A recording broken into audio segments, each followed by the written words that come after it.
인생에 제일 중요한 게 뭘까요? 왜 사느냐? 이것보다 중요한 문제가 있습니까? 내가 무엇을 위해서 할 것인가? 이 질문.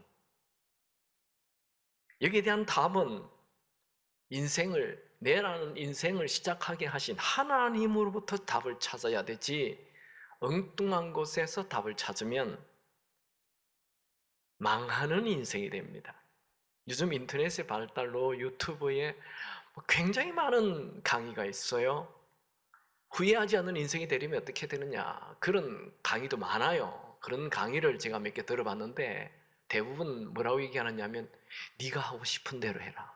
그래야 후회하지 않는 인생이 된다. 굉장히 그럴듯하죠? 말 되는 것 같죠? 네 하고 싶은 대로 해라. 여러분, 그 사람들의 그 강의가 틀린 것은 그들은 죽음 이후에 뭐가 있다는 걸 모르기 때문에 그래요. 죽음이 끝이라고 생각하기 때문에 네 하고 싶은 거 하다가 죽어라, 이렇게 말하는 거예요. 여러분, 내 하고 싶은 대로 하다가 죽으면 100% 지옥입니다.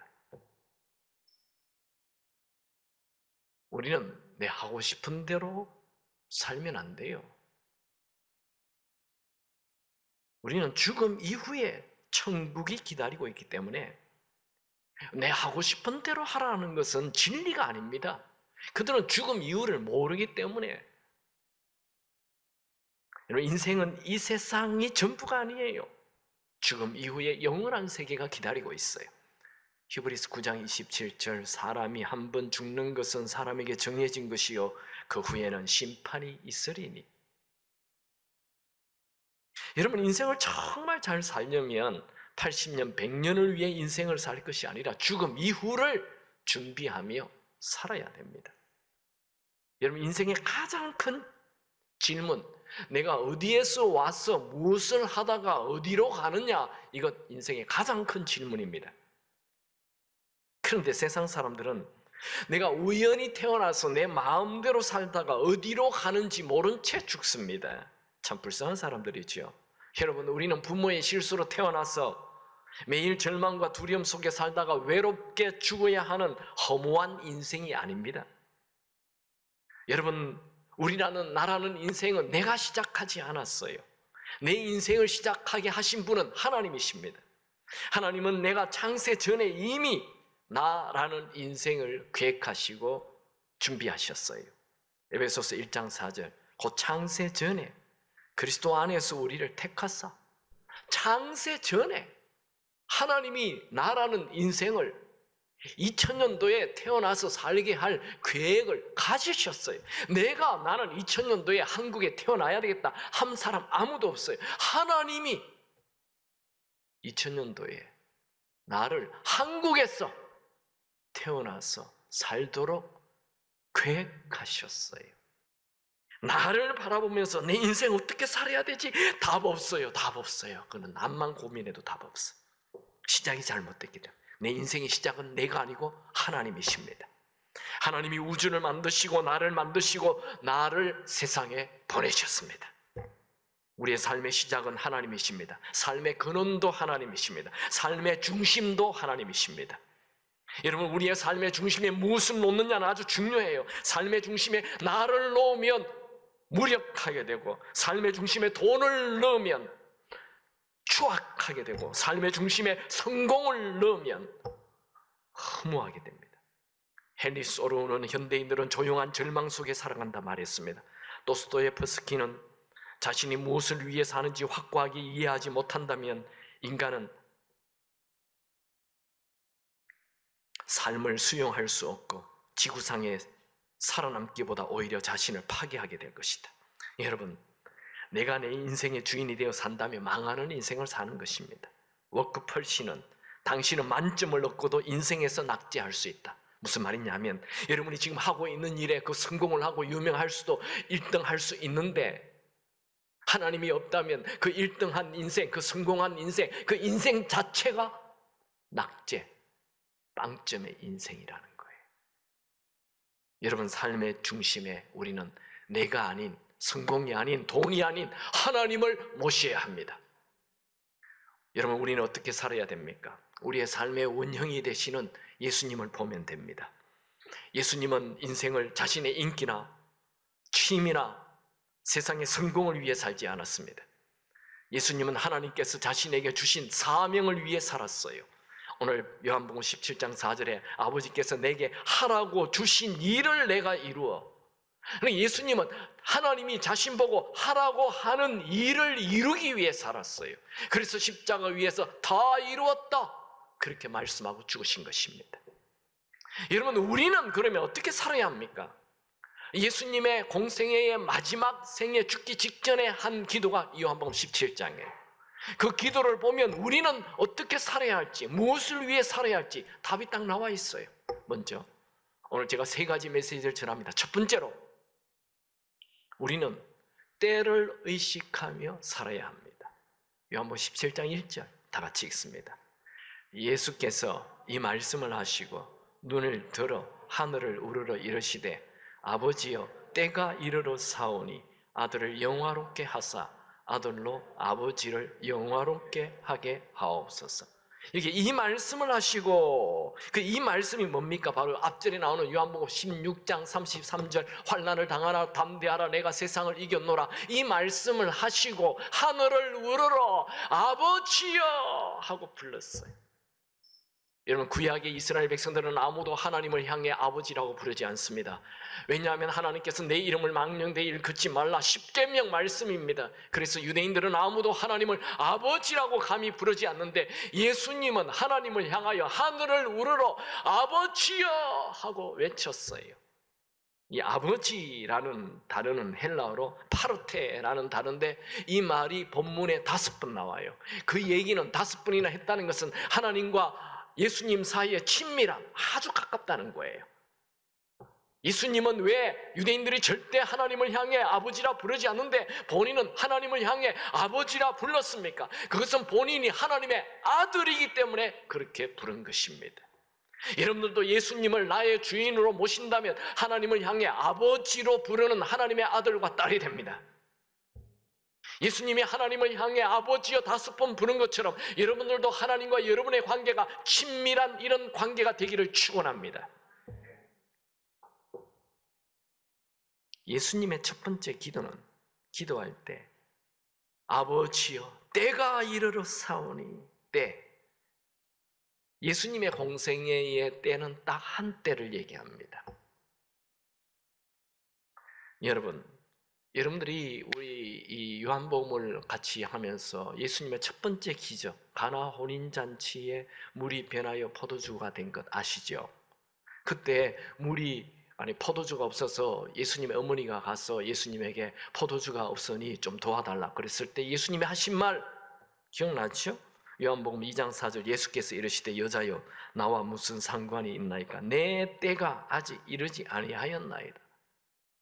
만약 지금 내가 포도주가 없어서 물을 포도주로 만들면 이거 대단한 기적이 되어서 온통 시끄럽게 되니, 내가 원래 계획은 3년 후에 내가 예루살렘에 가서 십자가에 죽는 것이 내 때인데 오늘 지금 기적을 일으키면 내가 너무 드러나서 그때까지 못 가고 오늘 곧 체포되어 죽을 수 있습니다. 그러니까 내 때가 아직 안 됐습니다 라고 말씀하신 것입니다.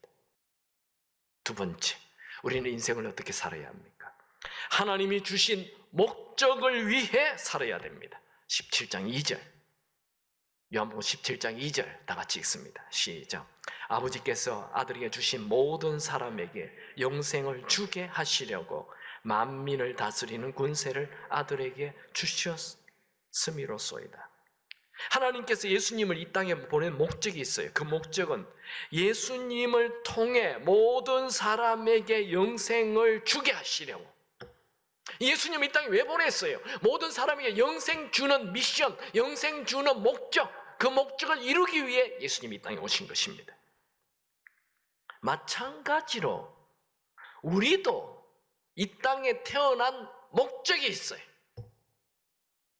사람마다 다 다른 은사, 달란트를 가지고 태어났어요. 다른 은사를 왜 주셨습니까? 그 은사를 통해 하나님이 하고자 하는 목적이 있다는 거예요. 이 특별한 은사를 가지고 그 목적을 이루는 그것을 소명이라고 해요. 하나님이 주신 명령, 소명. 하늘이 준 명령, 소명. 세상 사람들은 사명이라 해요. 자기는 이 사명을 위해 태어났다. 우리 인생을 시작하신 분이 하나님이에요. 그리고 그 인생을 시작하신 하나님은 우리를 통해 하나님이 하고자 하는 목적이 있어요. 하나님은 아브라함에게 본토 친척 아비 집을 떠나 큰 민족을 이루라는 목적을 주었어요. 하나님은 노아에게 방주를 짓는 목적을 주었어요. 하나님은 모세에게 이스라엘 백성들 출애굽시키는 목적을 주었어요. 하나님은 목동이었던 다윗에게 왕이 되는 목적을 주었어요. 하나님은 에스더에게 민족을 살려내는 목적을 주었어요. 하나님 마리아에게 아기 예수를 임신하는 목적을 주었어요. 하나님은 사울에게 이방의 빛이 되라는 목적을 주었어요. 여러분, 우리는 나를 위해 살면 안 됩니다. 그러면 인생은 공허해집니다. 이사야 49장 4절. 그러나 나는 말하기를 내가 헛되이 수고하였으며 무익하게 공연히 내 힘을 다하였다 하였도다. 욥기 7장 6절. 나의 날은 배틀의 북보다 빠르니 희망 없이 보내는구나. 여러분, 사람은 자기 자신을 위하여 살면 공허한 인생이, 허무한 인생, 망하는 인생이 됩니다. 나를 향한 인생을 살지 말고 내 인생을 향한 하나님의 뜻이 무엇인지 알고 살아야 합니다. 에베소서 5장 17절. 그러므로 어리석은 자가 되지 말고 오직 주의 뜻이 무엇인가 이해하라. 하나님이 나를 이 땅에 보낸 목적이 뭔지 알아야 합니다. 오늘 요한복음 17장 2절에 예수님께서 이 땅에 오신 목적은 사람들에게 영생을 주기 위함이라고 말씀하고 있죠. 그러면 그 영생을 어떻게 줄 수 있는지 3절에서 말합니다. 17장 3절 같이 읽습니다. 영생은 곧 유일하신 참 하나님과 그게 보내신 자 예수 그리스도를 아는 것이니이다. 이게 안다라는 단어는 헬라로 기노스코라는 단어인데, 이것은 뭐 백과사전에 한 페이지 한 페이지 이렇게 지식적으로 알아가는 그것 아는 것, 그거 얘기하는 게 1+1은 2다, 그거 아는 거 얘기하는 거 아니에요.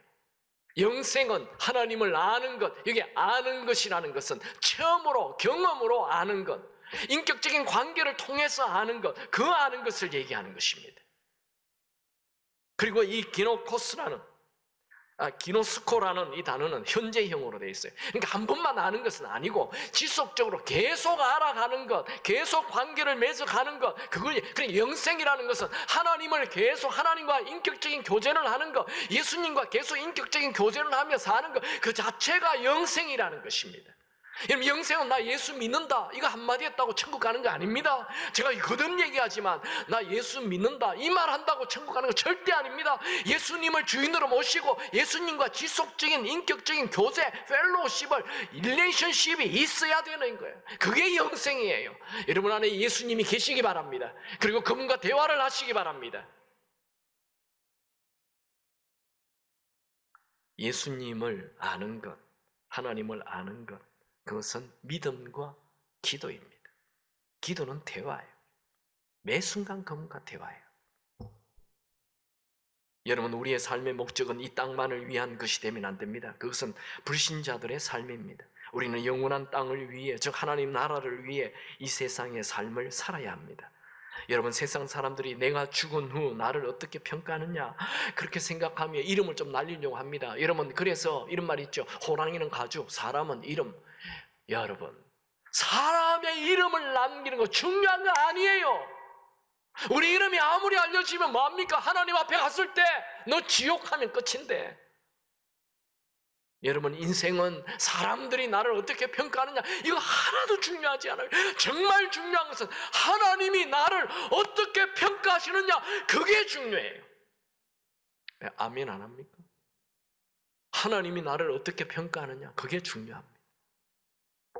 오늘 3가지 명제를 머리에 꽉 기억해야 돼. 첫째, 내 인생의 시작은 하나님이 시작하게 하셨다. 2번째, 하나님이 내 인생의 목적을 가지고 계신다. 3번째, 내 인생이 끝나는 날 하나님이 나를 평가하신다. 이 3가지 명제는 언제나 기억해. 내 인생의 시작은 하나님이, 내 인생에 하나님이 어떤 목적을 가지고 나를 이 땅에 살게 하셨다. 셋째, 내 인생은 끝나면 하나님이 평가하신다. 우리는 누구든지 아무도 예외 없이 마지막 날 하나님 앞에 평가를 받게 됩니다. 로마서 14장 10절 우리가 다 하나님의 심판대 앞에 서리라. 그러므로 우리의 인생을 돈만 벌다가 아무렇게 살다가 내 멋대로 살다가 내가 하고 싶은 대로 살다가 죽으면 되는 것이 아니라 하나님의 계획하신 하나님의 목적을 이루며 살아야 합니다. 나는 내 인생의 삶의 목적을 잘 모르겠는데 이런 분 있습니까? 그분은 하나님께 물어보십시오. 우리는 우리 인생 전체적인 그림을 알 수도 볼 수도 없습니다. 그러나 그 그림에 대한 완벽한 계획을 가진 하나님은 아십니다. 그분께 물어보십시오. 우리가 하나님이 우리를 이 땅에 보내신 목적대로 산다면 우리의 인생은 방황도 공허함도 목마름도 다 사라지게 될 것입니다. 세 번째, 우리는 하나님의 영광을 위해 살아야 합니다. 오늘 본문 요한복음 17장 4절 5절 다 같이 읽겠습니다. 다 같이 읽죠. 아버지께서 내게 하라고 주신 일을 내가 이루어 아버지를 이 세상에서 영화롭게 하였사오니 아버지여 창세 전에 내가 아버지와 함께 가졌던 영화로서 지금도 아버지와 함께 나를 영화롭게 하옵소서. 예수님은 이제 공생애를 3년 반을 마치고 마지막 십자가를 지기 직전에 하나님께서 십자가를 지라 하신 일을 이루어 하나님을 영화롭게 하게 하옵소서라고 기도합니다. 여기 영화롭게라는 단어 안에 영화라는 영광이라는 단어가 어근으로 들어있어요. 요한복음 17장에는 이 영광이라는 단어, 영화라는 단어와 함께 8번 사용됩니다. 예수님의 최고의 관심은 하나님을 영화롭게 하는 것. 결국 예수님은 하나님의 영광을 위해 사셨던 것입니다. 예수님은 자기의 뜻이 아닌 하나님이 명령하신, 하나님이 시킨 일, 그 일을 함으로 하나님을 영화롭게, 하나님께 영광을 드린다고 말합니다. 우리는 보통 하나님께 영광을 돌린다 하면 이런 생각하죠. 올림픽에서 1등 한다든지, 미스 코리아 진이 된다든지, 공부 1등 하면 하나님께 영광. 그거 영광이 아닙니다. 그건 내 영광이죠. 내 영광. 하나님께 영광은 하나님의 뜻에 순종하는 것, 예수님처럼 십자가를 지고 죽는 것, 하나님의 뜻대로 가는 것. 사람들이 다 욕해도 그게 하나님께 영광입니다. 주인이 하자는 대로 하는 것, 그게 하나님께 영광. 하나님의 영광을 위해 산다 하니까 좀 어렵습니까? 2가지. 첫 번째, 하나님의 영광을 위하여 산다는 것은 하나님을 기쁘시게 하는 것입니다. 그러면 쉽죠? 하나님을 기쁘시게 하는 것. 여러분, 나를 기쁘게 하는 것이 아니라 하나님을 기쁘시게 하는 것, 그게 하나님께 영광이 됩니다. 많은 사람들이 하나님을 기쁘시게 하기보다 자기 자신을 기쁘게 하기 위해 욕망의 노예가 되어서 살고 있습니다. 사람은 자기를 기쁘게 하기 위해 살면 취해지고 하나님을 기쁘시게 하기 위해 살면 그냥 저절로 행복이 따라옵니다. 여러분의 의사입니까? 돈을 벌기 위해 의사하지 마시고 하나님을 기쁘시게 하기 위해 환자를 치료하십시오. 그리고 그 후에 복음을 전하십시오. 여러분의 의사, 교사입니까? 돈 벌기 위해 학생들을 가르치지 말고 하나님을 기쁘시게 하기 위해 학생을 가르치십시오. 그리고 그 이후 학생에게 복음을 전하십시오. 여러분의 연주자입니까? 하나님을 기쁘시게 하기 위해 연주하십시오. 그리고 청중들에게 복음을 전하십시오. 여러분이 사업가입니까? 돈을 벌기 위해 사업을 하지 말고 하나님을 기쁘시게 하기 위해 사업하시고 그 번 돈으로 복음을 전하십시오. 살든지 죽든지 주를 기쁘시게 하는 삶을 사시기 바랍니다. 그것이 하나님께 영광이 되는 거예요. 2번째, 하나님께 영광이 된다. 하나님의 영광을 위해 산다는 것은 하나님과의 친밀한 관계를 가지면 됩니다. 요한복음 17장 5절에서 하나님을 영화롭게 하는 것은 이미 창세전에 예수님이 하나님과 함께 있을 때 누렸던 것이라고 말하죠. 17장 5절 다 같이 읽습니다. 아버지여, 창세전에 내가 아버지와 함께 가졌던 영화로서 지금도 아버지와 함께 나를 영화롭게 하옵소서. 하나님께 영광이라는 것은 하나님과의 친밀한 관계라고 말하고 있죠. 이 말씀은 빌립보서에서는 우리에게 하나님의 영광이라는 것은 날마다 예수님을 주인으로 모시고 살면 된다 말하죠. 빌립보서 2장 9절에서 11절에 보면 이름으로 하나님이 그를 지극히 높여 모든 이름 위에 뛰어난 이름을 주사 하늘에 있는 자들과 땅에 있는 자들과 땅 아래에 있는 자들로 모든 무릎을 예수의 이름으로 꿇게 하시고 모든 입으로 예수 그리스도를 주라 시인하여 하나님 아버지께 영광을 돌리게 하셨느니라. 예수님을 주인으로 모시고 살면 그 자체가 하나님께 영광이 됩니다. 예수님을 주인으로 모시고 예수님이 시키는 말씀에 순종하며 예수님과 좋은 관계를 맺고 살면 그 자체가, 그 삶이 하나님께 영광이 되는 거예요. 하나님께 영광이라는 것은 하나님과의 친밀한 관계, 예수님과의 친밀한 관계, 그 자체가 하나님의 영광입니다. 여러분, 우리는 모두 다 하나님의 아들과 딸, 하나님의 자녀입니다. 하나님의 자녀로서 하나님 아버지의 사랑을 흠뻑 누리고 하나님과 친해지시기 바랍니다. 하나님 안에서 친밀감을 누리는 그 자체가 하나님께 영광을 드리는 거예요. 여러분, 우리를 향한 하나님의 목적은 우리가 이 세상에서 위대한 사람이 되는 것 아닙니다. 우리를 하나님과 친밀한 관계를 맺고 사는 영원한 천국에 합당한 자로 만들어가는 것, 그게 하나님께 영광이 됩니다. 여러분, 우리는 평생에 걸쳐 창조주 하나님과 더 깊은 관계로 들어가도록 창조되어 있습니다. 여러분, 나이가 들면 들수록 하나님과 더 친해지기 바랍니다. 어떤 분들은 나이가 들면 들수록 세상과 친해지는 사람이 있어요. 여러분, 이 세상 nothing, 이 세상은 아무것도 아닙니다. 하나님이 이 세상의 전부이십니다. 하나님과 친해지기 바랍니다. 말씀을 정리합니다. 우리는 무엇을 위해 삽니까? 또 어떻게 살아야 합니까? 첫 번째로 하나님 앞에 서는 그 때를 향해 살아야 돼. 하나님을 향하여 살아야 돼. 두 번째, 하나님이 나를 이 땅에 보내신 목적을 위해 살아야 합니다. 여러분에게 주신 은사와 달란트를 하나님의 목적을 위해 쓰시기 바랍니다. 세 번째로 하나님의 영광을 위해 살아야 합니다. 내 영광을 위해 살지 마십시오. 그것은 썩은 영광입니다. 하나님의 영광을 위해 산다는 것은 하나님을 기쁘시게 하는 것이며 하나님과의 친밀감을 누리며 내가 거의 하나님처럼 되는 것입니다. 여러분이 예수님처럼 되기 바랍니다. 살면 살수록 예수님 같다, 하나님 같다. 여러분, 우리의 인생도 수증기같이 잠시 머물다가 사라질 것입니다. 우리가 죽는 날 우리의 업적도, 우리의 메달도, 우리의 자랑도, 우리의 성공도 아무 소용없게 됩니다. 가장 중요한 것은, 우리가 죽는 날 가장 중요한 것은 하나님이 나를 어떻게 생각하시느냐, 하나님이 나를 어떻게 평가하시느냐, 이것이 가장 중요합니다. 그날이 곧 옵니다. 언제 올지 몰라요. 순식간에 그날이 옵니다. 하나님이 나를 어떻게 평가하느냐, 그날이 온다고요. 미루지 말고 오늘 하나님이 여러분을 어떻게 생각하실까요? 한번 생각해 보십시오. 자신이 없는 사람은 지금 인생 잘못 살고 있는 거예요. 오늘 하나님이 나를 어떻게 평가하실까?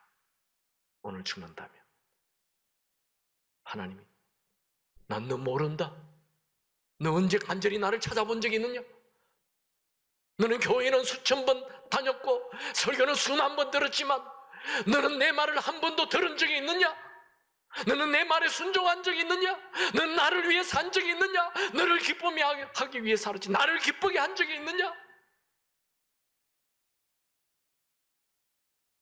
너는 나와 친밀한 관계를 맺은 적이 있느냐?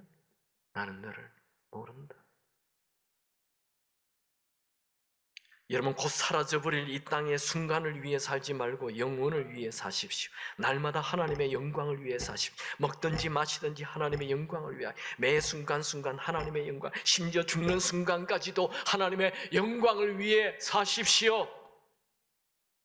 어떤 분이 혀를 수술하게 되었습니다. 얘기합니다. 자매님, 이제 마지막으로 말을 할 수 있습니다. 그때 자매가, 네, 주님을 찬양하고 싶습니다. 주님을 찬양한 후 수술실로 들어갔습니다. 지금 예수님의 지금 죽음 직전에 있는 이 모습, 예수님의 마지막 기도 1절에서 5절까지 뭘 얘기합니까? 하나님의 영광을 위해 살게 하옵소서.